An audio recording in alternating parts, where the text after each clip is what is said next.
বিশেষ করে আমার এই ৯ নং ওয়ার্ডের যারা উপস্থিত হয়েছেন বেশিরভাগটা এই যুবক মুরব্বী। আপনারা সবাই ভালো আছেন? আজকে আমি একদিকে আমি খুব আনন্দিত যে একটা সেলসালা বা একটা সিস্টেম দেশে আমার বয়স প্রায় ৬০ দিন পরে এই ৬ সপ্তাহের মধ্যে একটা নির্বাচন হয়ে গেলে যে আপনাদের নিয়ে একটা বৈঠক এখন হয় না, কিন্তু যারা এই আয়োজন করছে বিশেষ করে তাদের ধন্যবাদ জানাই এবং ভবিষ্যতে এরকম যদি অনুষ্ঠান হয় আপনার। ২ নম্বর কথা হচ্ছে এই রকমের এই আজকে এই এলাকার ক্রীড়া কি কোন দল করছি ক্রীড়া কোন দল করেন নাই সবই অনেক কিছু জানি। তারপর দলকে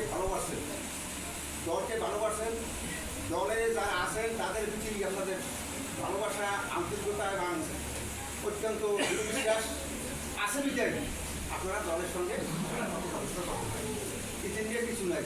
আপনি গত বছর আপনি আমলিগ করছেন, এবছর আপনি দেখছেন না আমলিগ করছি বা বিএনপি করছি, কী পাইছি কী পাইনি আর এটা আপনারা নিজেই বুঝবেন। যাই হোক, আমার সবচেয়ে বড় দাবি হয়েছে আমরা যারা জামাতের শীর্ষস্থানে যারা আছেন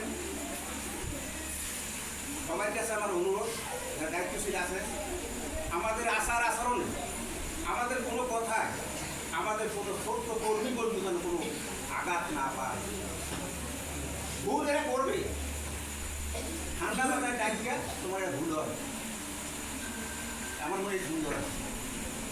আর মাদক ব্যাপারে আমার বাইক নিয়ে একটা কথা বলতে করতাম, এই ৯ নং ওয়ার্ডে কার ছেলে কার মেয়ে কার কি সবাই জানেন। আমার ছেলে গাঁজা খায়, আমার ছেলে বিপদে চলে, আমার ছেলে রাত্র 10টার পরে ঘরে যায়, জানেন না? মিথ্যাটা। আপনার ছেলে আপনার মেয়ে আপনি কন্ট্রোল করেন, যদি কন্ট্রোল না করেন ইনশাল্লাহ ব্যাংকে করতেছে, এতে কোনো মাপ হবে না, বুঝলেন তো? আপনারা এমন কিছু না, আপনারা যদি একটা মন্দ কথা বলে বা আপনার ছেলে যদি পাকড়ায়, আপনার ছেলে যদি যে কোনো ধরনের আঘাত হয় তাহলে আমরা বলি যে আমরা তো আমাদের বলতেছি, আমরা তো আমাদের এরা এই এলাকার আমি এরা আমার কোনো ই হচ্ছে, আপনার কোনো খারাপ কাজ করবে না। গাঁজা খাইলে কি হয়? গাঁজা খাইলে শরীরে ক্ষতি হয়, গাঁজা খাইলে মানুষ বাপ মা বলতেছে না। আমরা কী করবো? পরিহার করবো আস্তে আস্তে বলবে, বলবে মাথা আসে তো ভাবো ওইখানে যায় না, বেকারটা বলাবাটা চলবে, বলবে যে বাবা এই বলতে এই লোকের লাগে সলমানা আস্তে আস্তে লাগিয়ে ওদের বলবে যে না ও কোনোভাবে হারিয়ে যাচ্ছে, ওদের মন করতে না পারে, এইভাবে আমার কন্ট্রোল করতে হবে, তোরা তুমি বলতে পারবে না।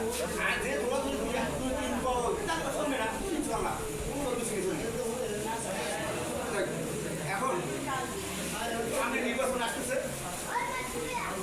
বলছেন নির্বাচন, উপজেলার নির্বাচন আসতে গেলে আপনাদের কাছে অনুরোধ করি, আমরা যা কিছু পারি এলাকার স্বার্থে যার দ্বারা এলাকার উন্নয়ন হবে, যার দ্বারা এলাকার মানুষের শান্তি পাবে, যার এলাকায় আচার আচরণ করে মানুষ ভালো ব্যবহার পাবে, হ্যাঁ, এই ধরনের লোককে আমরা বাঁচিয়ে নেব। এই আমার শব্দ। আমি আপনার সবাই ভালো থাকেন আর সবাই সুস্বাস্থ্য কামনা করি।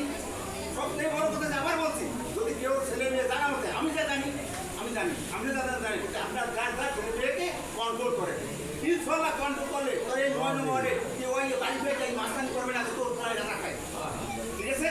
আপনার ভালো থাকেন আর সবসময়